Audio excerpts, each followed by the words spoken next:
श्री कृष्ण कहते हैं कि हम अपनी सोच संसार की मान्यता के अनुसार अपने विचार बनाते हैं। जैसा सत्य कहना धर्म है, असत्य कहना पाप। सहनशीलता धर्म है और क्रोध करना अधर्म।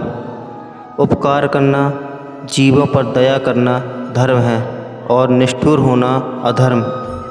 परंतु क्या यही सत्य है? कभी कभी परिस्थितियाँ इन आवेशों को उल्टा नहीं करती हैं। यदि इस संसार में कुछ धर्म है, कुछ पुण्य है, कुछ महान है, तो वो है परिस्थिति के अनुसार चलना। जटायु याद है आपको वो जिन्होंने रावण पर क्रोध किया था, उस पर आक्रमण किया था। उस समय जटायु का क्रोध पाप नहीं था, वो धर्म था। इसलिए अंत में उन्हें भगवान राम की गोद मिली थी। और कुछ ऐसे भी होते हैं जो धर्म को सहनशीलता समझकर हर अन्याय को सहते हैं और अंत में वो बाणों की सैया पाते हैं। यदि कोई पशु या व्यक्ति अकारण आक्रमण करके किसी निर्दोष के प्राण लेने की चेष्टा करता है तो उसकी रक्षा हेतु उसका वध कर देना पाप नहीं होता, समय की मांग होती है। क्योंकि आक्रमण भी आत्मरक्षा ही है। यदि किसी दुष्ट की सहायता करने से सामान्य मनुष्य को कष्ट पहुँचे, पीड़ा पहुँचे, तो उसे सहायता न देना ही धर्म है। अकारण क्रोध अस्वीकार है, परंतु यदि क्रोध से कुछ शुभ हो तो क्रोध और दंड भी धन्य है। संसार का सबसे बड़ा पाप क्या है? असत्य बोलना, हत्या कर देना, चोरी करना या किसी का अपमान करना। संसार का सबसे बड़ा पाप है किसी निर्बल को सताना। और संसार का सबसे बड़ा दंड भी उस निर्बल के मुख से निकली हाय है। श्री कृष्ण कहते हैं, आपने लोहार को लोहा पिघलाते हुए तो ज़रूर देखा होगा, और ये लोहा पिघलता है इस चमड़ी की बनी धौंगी से निकली हवा से। जरा आप सोचिए, एक मृत पशु की आग में बंधी धौंगी इतनी कठोर लोहे को भस्म कर सकती है। ठीक उसी प्रकार आप चाहे जितनी भी शक्तिशाली क्यों ना हो, यदि आप में किसी निर्दोष या किसी निर्बल को सताया तो उसके मन से निकली हाय और उसका श्राप आपके जीवन को भस्म कर सकता है। श्री कृष्ण कहते हैं, जीवन में प्रत्येक व्यक्ति को किसी न किसी प्रकार की निर्बलता अवश्य होती है। जैसे कोई बहुत तेज़ दौड़ नहीं पाता, तो कोई अधिक भार नहीं उठा पाता, तो कोई असाध्य रूप से पीड़ित रहता है, तो कोई पढ़े हुए पाठ को उसको याद नहीं रख पाता। ऐसे अनेकों उदाहरण हैं और भी हैं।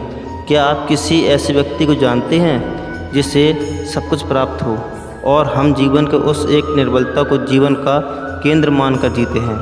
हृदय में सुख और असंतोष दोनों सदा रहते हैं। निर्बलता मनुष्य को जन्म से अथवा संयोग से प्राप्त होती है, किंतु उस निर्बलता को मनुष्य अपने मन की मर्यादा बना लेते हैं। किंतु कुछ व्यक्ति ऐसे भी होते हैं जो अपने प्रसाद और आश्रम से उस निर्बल पराजित कर देते हैं। क्या भेद है उनमें और अन्य लोगों में? क्या आपने कभी विचार किया है? सरल सा उत्तर है इसका, जो व्यक्ति निर्बलता से पराजित नहीं होता, जो प्रसाद करने का साहस रखता है, हृदय में वो निर्बलता को पार कर जाता है। अर्थात निर्बलता अवश्य ईश्वर देता है, किंतु मर्यादा मनुष्य का मन ही निर्मित करता है। श्री कृष्ण कहते हैं कि द्वंद्व दो मनुष्य के मध्य होता है, परंतु विजय सदैव एक ही मनुष्य को मिलती है।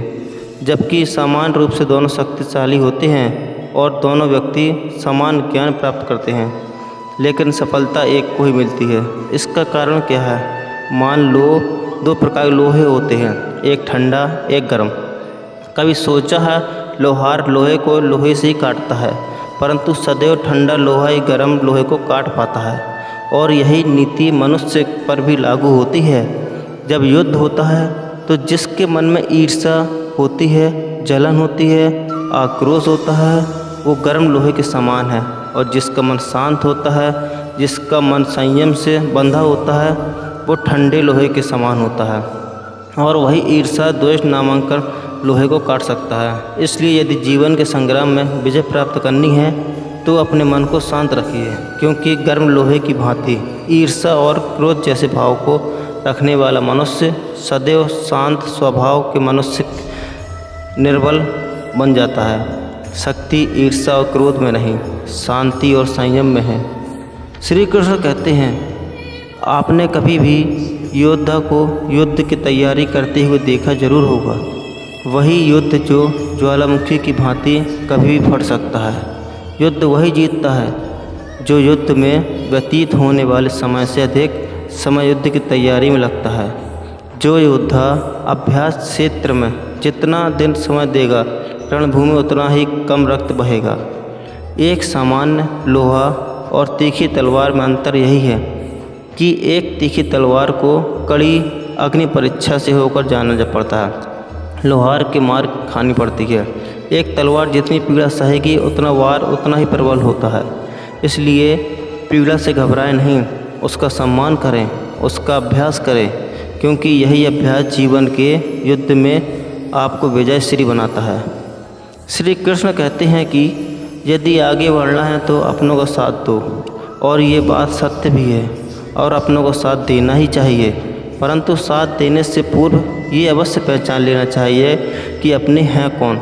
क्या अपने वही होते हैं जिनके साथ हमारा रक्त संबंध होता है, या अपने मित्र अपने वो होते हैं जो हमें सत्य कार्य के लिए प्रेरित करे, हमें आगे बढ़ाए, हमारा साथ दे, और ना कि वो जिनका साथ देने से समाज का नाश हो, धर्म की हानि हो। वो सदैव साथ रहकर भी सगे नहीं होते। इसलिए जब अपनों की परिभाषा का चुनाव करें तो उन्हें अपना माने जो आपका साथ दे, उन्हें नहीं जो हमें अज्ञान के मार्ग पर ले जाए। श्री कृष्ण कहते हैं कि सीमा एक रेखा की नहीं, एक परिभाषा की है। सीमा हर किसी की होती है, प्रेम की, धैर्य की, मित्रता की और सत्यता की। और जो सदैव सीमा से बंधे रहते हैं वो सामान्य मनुष्य बनकर रह जाते हैं, परंतु जो समय आने पर सीमा तोड़ देते हैं वही भविष्य बनाते हैं। क्योंकि सीमा केवल आपको मर्यादा में नहीं रखती, आपको बांधती भी है। अब ये आप पर, मुझ पर, हम सब पर निर्भर करता है कि हम ये जानें कौन सी सीमाएं हमें बांधती हैं और कौन सी सीमाएं शक्ति के नए मार्ग के समय चाहती हैं। इसलिए सीमाएं जो कर सकती हैं वो उससे अधिक करने का प्रयत्न करो, तभी नई सीमाएं बना पाओगे। श्री कृष्ण कहते हैं कि जब मेघ छाते हैं तो क्या होता है? अंधकार छाता है, मेघ गरजते हैं, बिजलियां कड़कती हैं, वर्षा होती है। सभी पशु अपने आश्रय स्थल पर जाकर छिप जाते हैं, मनुष्य अपने घर की ओर दौड़ते हैं, और सभी पक्षी अपने घोंसले में जाकर छिप जाते हैं। परंतु एक जीव है जो गरजते मेघों को, कड़कड़ाती बिजलियों को, भारी वर्षा को भी हरा देता है। वो जीव है बाज, क्योंकि वो समस्या की जड़ों के ऊपर उड़ता है। वो गरजते मेघों से, कड़कड़ाती बिजली से, भारी वर्षा से, इनमें यही अंतर है, हारने वालों में और जीतने वालों में। ये युद्ध हार और जीत का नहीं, समस्या और सोच का है। यदि आप अपनी सोच को छोटी रखोगे तो समस्या बड़ी हो जाएगी, और यदि आप सोच को बड़ी रखोगे तो समस्याएं छोटी हो जाएंगी। श्री कृष्ण कहते हैं कि भाग्य क्या है? जो आपने किया उसे भोगना भाग्य है। जो आपके पूर्वजों ने किया उसका फल भाग्य है नहीं, भाग्य वो है जो आपने किया, क्योंकि हर मनुष्य को अपने कर्मों का फल भुगतना ही होता है। इसलिए यदि जीवन में कुछ भी करें तो उस पर अपनी दृष्टि अवश्य रखें, क्योंकि आपके एक कर्म का फल आपका भविष्य बदल सकता है। हम वही बनते हैं जो हम चुनते हैं, क्योंकि वही हमारा भाग्य है। श्री कृष्ण कहते हैं कि मनुष्य सुंदरता से आकर्षित होता है, उससे प्रेम करता है। ऐसे ही वह होता है ना? क्या आप ऐसा नहीं करते? करते हैं। तो सुंदर और असुंदर की परिभाषा क्या है? एक आकर्षण और विकर्षण का कारण क्या है? कभी सोचा है? कभी सोचा है कि जिससे आप प्रेम करते हैं, जिसके प्रति आप आकर्षित होते हैं, अचानक से उसके लिए मन में वित्रता आ जाती है और इसके प्रति घृणा होती है, उसके एकाएक अपने मन में प्रेम उमड़ आता है। और इसका सबसे बड़ा कारण है दृष्टि, क्योंकि सुंदरता आपके मन में होती है, आपकी सोच में होती है, आपके दृष्टिकोण में होती है।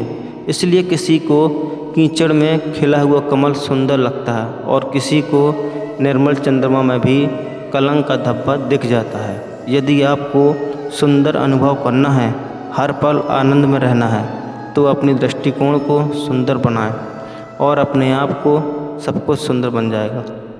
श्री कृष्ण कहते हैं, स्वर्ण, सज्जन पुरुष और परोपकारी मनुष्य की गति एक समान होती है। यदि स्वर्ण टूट जाए तो उसे गर्म करके फिर से जोड़ा जा सकता है। ठीक उसी प्रकार मतभेद होने के पश्चात भी एक सज्जन पुरुष और महान पुरुष फिर से मित्र बन जाते हैं। परंतु दुर्जन, दुष्ट माटी से बने लोग उस पके हुए मटके के समान होते हैं, जिनमें यदि एक बार दरार आ जाए तो वो स्वयं ही स्वयं का सर्वनाश कर लेते हैं। इसलिए मित्रता केवल सज्जनों से ही करें ताकि मतभेद ना हो। दुष्टों का समूह अपना नाश स्वयं ही कर लेता है। यदि कोयले की खान में जाओ तो चाहे कितने भी सावधानी बरतो, अपने वस्त्रों पर काली लगी जाती है। इसलिए दुष्ट मित्रों से सावधान, सज्जन शत्रु प्रत्येक परिस्थिति में श्रेष्ठ। प्रत्येक मनुष्य सफलता पाने के लिए कार्य करता है। कुछ सफल होते हैं, कुछ नहीं होते, और जो सफल नहीं होते हैं वो सदा अपने असफलता का कारण या तो अपनी परिस्थितियों को बताते हैं या अपने सहयोगियों को दोषी ठहराते हैं। परंतु क्या वास्तविक में ऐसा ही होता है? क्या कोई परिस्थिति या कोई व्यक्ति किसी की असफलता का कारण बन सकती है? उत्तर हाँ भी है और ना भी है। कैसे? आप एक बिजली को देखते हैं, आपने एक मक्खी को भी देखा होगा। प्रकृति ने दोनों को समान गुण दिए हैं रसपान करने का, लेकिन एक तितली जो फूलों पर जाकर उसका रस लेती है और इस अवस्था में नए फूल खिलने की व्यवस्था भी करती है, और मक्खी घाव पर बैठती है, घाव को सराहती है और रोग भी फैलाती है। यदि इसमें किसी बात का अंतर है केवल सोच का। यदि आप उचित मार्ग चुनेंगे तो आपको सफलता जरूर अवश्य मिलेगी, आप में उत्साह बढ़ेगा। यदि आप अनुचित मार्ग सोचेंगे तो आपको असफलता मिलेगी, निराशा मिलेगी। और उचित मार्ग चुनना या अनुचित मार्ग चुनना, ये निर्णय तो आप पर निर्भर करता है। एक बार गिद्धों का झुंड उड़ता उड़ता एक टापू पर जा पहुंचा। वह टापू समुद्र के बीचों बीच स्थित था।